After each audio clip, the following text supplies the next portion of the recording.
Let's learn about exercise for frozen shoulder when you cannot raise arm. Prepare shoulder pulley and fix it on the door. Pull the rope with an affected arm and the other side arm will go up. You could feel some pain, but stretch until that you have the feel. You have to overcome today's painful limit so that you start with better angle tomorrow. Next exercise is hand climbing wall. Place your hand on the wall, flex fingers and climb up the wall by friction.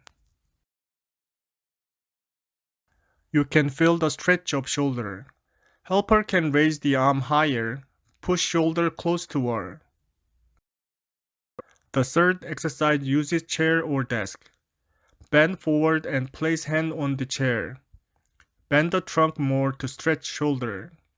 Gently pushing shoulder by the other will help to stretch more. If your arm still cannot touch your ear, horizontal bar is helpful. Hang down from horizontal bar. Shoulder is stretched by your weight.